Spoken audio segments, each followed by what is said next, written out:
반도체는 이제 시크리컬 산업, 사이클이 있는 산업이라고 해요. 네, 안녕하세요. 중수투자입니다. 이번 영상은 2020년 무조건 실적이 좋아지는 종목이라는 제목으로 반도체 장비랑 정유에 대해서 좀 설명을 드리려고 하고요.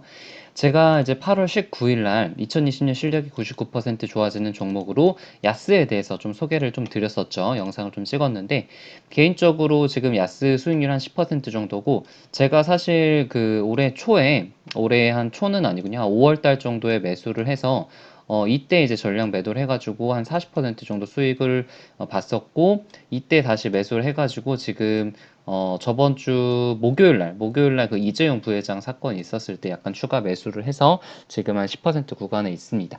이거에 대해서 이제 OLED 산업이 커지면서 어떤 대형 OLED 장비주인 야스가 수혜를 받을 수밖에 없다라는 어떤 심플한 아이디어로 이제 설명을 드렸던 영상이고요.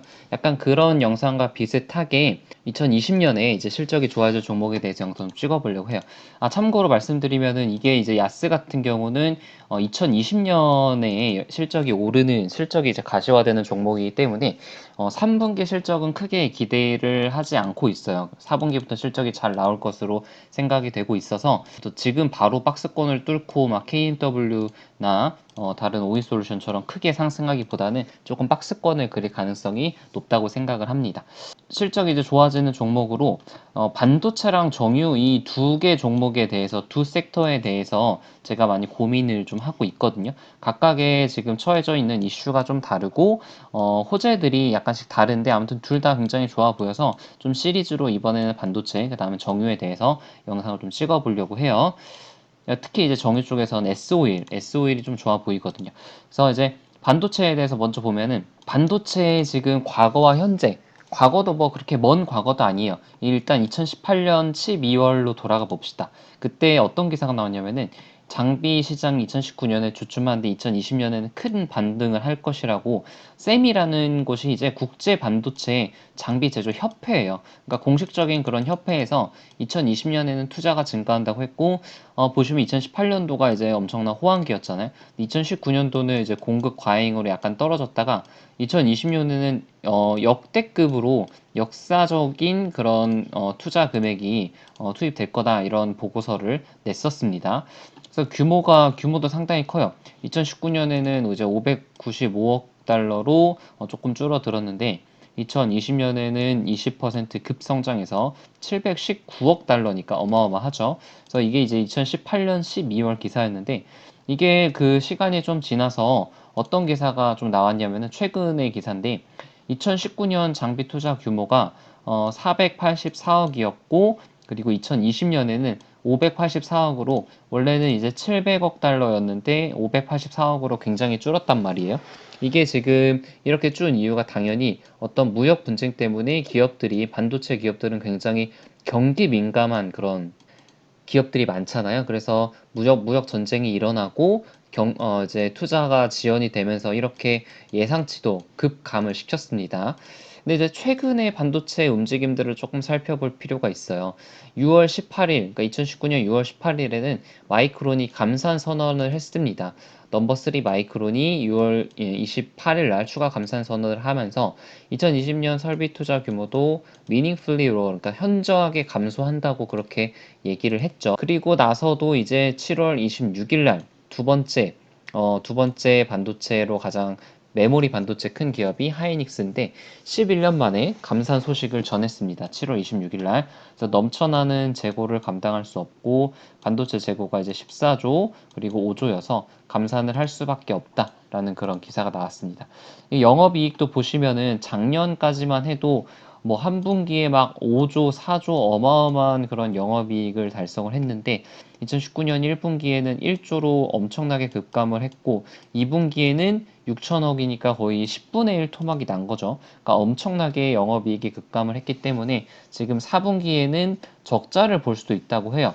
그래서 이런 반도체가 엄청난 사이클 산업이기 때문에 호황일 때는 수조에서 수십조씩 이익이 나지만 불황일 때는 적자 규모도 천문학적이고 잘못하면 원가보다 더 싸게 팔 수도 있어서 이제 팔면 팔수록 오히려 손해를 보는 그런 사태에 빠질 수도 있다. 그래서 이제 감산을 결정을 한 거죠. 그래서 투자 축소도 하고 있다. 그리고 이제 8월 1일 날에는 어떤 뉴스가 있었냐면은 삼성전자가 컨퍼런스 콜을 앞두고 인위적인 감산은 없을 것이라고 7월 29일 날 기사를 냈어요. 근데 이제 8월 2일에 이제 인위적인 감산은 없지만 생산 라인을 전환해서 소극적인 감산을 진행 중이다라고 했어요. 그러니까 실질적으로 사실 삼성전자는 반도체 1위 기업이기 때문에 감산을 크게 하지 않아도 영업 적자까지 나지 않는단 말이에요. SK 하이닉스처럼. 하지만 이제 생산 라인들을 전환을 시키면서 어떻게 보면은 사실상 감산을 좀 진행 중에 있다라고 보시면 될 것 같아요. 그래서 결론적으로 보면은 이제 삼성전자가 최적화 작업을 추진 중이고 하이닉스 감산했죠. 그리고 마이크론도 감산을 하면서 전반적으로 지금 반도체 시장이 감산 그 사이클에 들어왔다라고 보시면 될 것 같아요.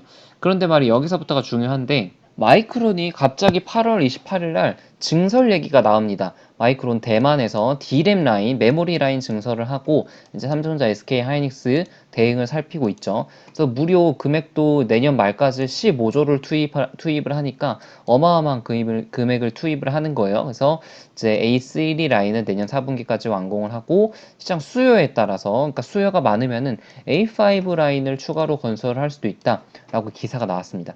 이유를 보면은 IoT랑 5G 시장에 대응하는 차세대 제품을 생산을 하기 위해서 이렇게 증설을 하고 있습니다. 그러니까 이게 무슨 의미겠어요? 지금 5G 그리고 이제 4차 산업 혁명이 시작이 되면서 비메모리 반도체도 많이 쓰이지만 메모리 반도체의 수요도 엄청나게 폭증할 것이라는 것이 눈에 보이기 때문에 마이크론이 이제 증설 계획을 발표를 한 거죠.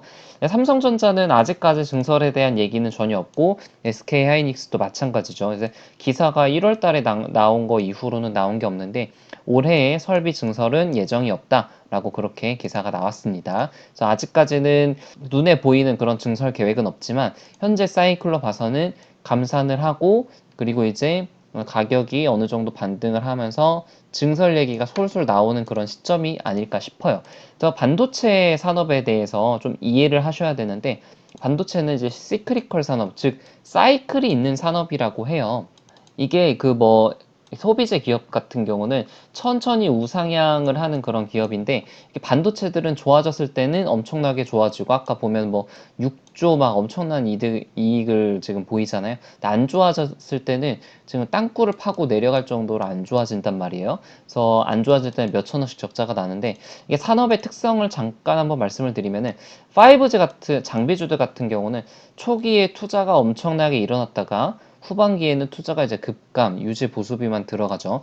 2차 전지 같은 경우는 장기적으로 20, 30% 꾸준히 상승하는 그런 특성을 보이고 반도체 같은 경우는 크게 이제 사인 곡선, 사인 그래프를 그리면서 이렇게 보이는 것이 일반적입니다. 그래서 이제 SK 하이닉스가 꾸준히 성장했냐? 그럼 전혀 그렇지 않아요. 보시게 되면은 2012년부터 2014년까지 두 배가 이제 오르는 그런 기간이 있었다가 여기서 좀 5만 원에서 2만 5천 원까지 거의 반토막이 났죠. 그래서 한 몇 개월, 2년 동안 올랐다가 또 이제 2년 동안 하락하는 그런 사이클을 보여줬고 그리고 이제 가장 최근에 2016년에 부터 이제 사이클이 시작이 되면서 2017년까지 이때는 사이클이 그냥 두 배가 아니라 세 배 넘게 엄청난 빅 사이클이 오면서 크게 상승을 했잖아요. 장비주들뿐만 아니라 이제 삼성전자도 그리고 나서 이제 하락을 했는데 재밌는 게 여기서 보면은 정말 좀 크게 50% 넘게 하락을 했는데 지금 최근의 하락은 굉장히 30% 정도만 하락을 했고 그리고 더 떨어지지 않고 쌍바닥 지지를 지금 받았죠. 그래서 지금 저번 하락보다는 조금 덜 떨어진 모습이고 다른 모습을 좀 보여주고 있는데 이게 아무래도 지금 당연히 반도체가 너무 더 많이 쓰이잖아요. 예전에 이제 컴퓨터에서만 쓰였는데 지금은 이제 핸드폰에서도 쓰이고 여러 가지 서비스 센터도 만들어지고 다른 이제 IoT나 또 5G 반도체에 대한 기대감도 있기 때문에 더 떨어지지 않는 모습인 것 같습니다. 그래서 사이클에 대해서 조금 자세하게 한번 생각을 해볼게요. 일단은 반도체 수요가 많아지면은 당연히 이제 D램 값이 크게 상승을 하겠죠. D램 값이 상승을 하면은 이제 삼성전자, SK하이닉스 주가가 상승을 합니다. 그러면서 분기 최대 실적을 찍어요. 예, 작년 2018년에 그랬던 것처럼 이제 이럴 때가 분기 최대 실적을 찍었을 때잖아요. 재고를 너무나 많이 쌓아뒀기 때문에 D램 값이 하락을 하기 전에 삼성전자나 이제 SK하이닉스 주가가 먼저 하락을 합니다. 먼저 하락을 하면서 D램 값 하락과 이제 설비 투자 감소가 되기 시작하고 눈에 보이는 거죠. 기사들이 막 나오고 제가 아까 보여드렸던 것처럼. 그러면은 이제 그 D램 가격의 하락을 막기 위해서 D램과 램드의 감산 소식을 발표를 하고 그러면서 이제 D램 가격이 어느 정도 점차 안정을 찾게 되면서 다시 시간이 지나면서 설비 투자가 증가하게 되고 주가가 상승하게 되는 사이클을 그리는 게 좀 일반적이에요. 반도체의 일반적인 구간. 그럼 현재 구간은 어느 구간일지 생각을 해보면은 일단 삼성전자의 주가는 크게 한번 하락을 했죠. 하락을 했고 D램 값도 하락하고 설비 투자 감소도 있고 그 D램 가격의 그 안정화 그리고 어느 정도 시간이 3분기, 4분기가 지나면 D램 가격의 상승이 일어나지 않을까 하는 그런 기대를 가지고 있고 지금 마이크론이 설비 투자를 좀 증가했잖아. 이게 예전 사이클이랑 좀 다른 게 반도체가 훨씬 더 예전보다 많이 쓰이게 될 가능성이 많기 때문에 미리 선제적으로 투자를 진행을 하는 거고 아마 SK하이닉스나 삼성전자도 뭐 곧바로는 아니겠지만 한두 달 안으로는 당연히 아니겠지만 최소한 올해 말 정도나 아니면 내년까지는 추가 증설 계획을 발표를 하지 않을까 하는 그런 기대를 가지고 있습니다. 그러면 당연히 반도체 장비주들이 가장 먼저 수혜를 받겠죠. 참고로 좀 더 말씀드리면은 반도체 사이클에서 반도체 장비가 아무래도 설비 투자가 증가가 되면은 장비를 먼저 발주를 신청을 할 거 아니에요. 장비들이 그 공장에 이제 들어가게 되고 그 다음에 반도체들이 이제 많이 만들어지면은 소재주들도 수혜를 받으면서 반도체 관련 주들도 같이 오르게 되는 그런 양상이어서 저는 아무래도 반도체 장비주들이 먼저 수혜를 받을 거라고 생각을 했습니다. 그래서 제가 이제 매수한 종목이 원인 IPS인데 사실 장비주들이 원인 IPS 말고 또 여러 가지 있어요. 뭐 테스도 있고 뭐 여러 가지가 있는데 결론적으로 말씀을 드리면 2019년도 이제 컨센이 이제 7천억인데 2020년에 한 1조 정도로 예상이 되고 있고 하지만 이 예상은 굉장히 반도체가 엄청나게 그 경기에 민감하기 때문에 이거는 업사이드도 굉장히 크고 다운사이드도 굉장히 큽니다. 그래서 뭐 이거 가지고 맹신하면은 당연히 안 되겠지만 아무튼 이런 전망으로 봤을 때 반도체의 설비 투자 사이클이 다시 돌아온다고 봤을 때 1조 원의 매출을 기록할 가능성이 있다고 생각이 되는 거고 그 제가 이제 다음 영상에 좀 찍을 정유주들이 S-오일의 컨센인데 2019년이 엄청나게 줄었어요. 지금 2018년도 영업이익이 어마어마하게 줄고 2019년도 아시는 분은 아시겠지만 2분기가 적자가 났어요. 영업 적자가 났는데 이유가 그 정제 마진이라고 기름값이 낮아지면은 정제 마진이 떨어지면서 영업이익도 감소하게 되는 그런 구조입니다. 근데 영업이익이 2019년도 감소하는 2020년에 엄청나게 큰 폭으로 연간 최대 실적을 기대를 하고 있죠. 그래서 그 정유에 대해서는 제가 다음 영상에 조금 자세하게 말씀을 드릴 테니까 구독이랑 좋아요 눌러주시면 감사드리겠습니다. 이상입니다.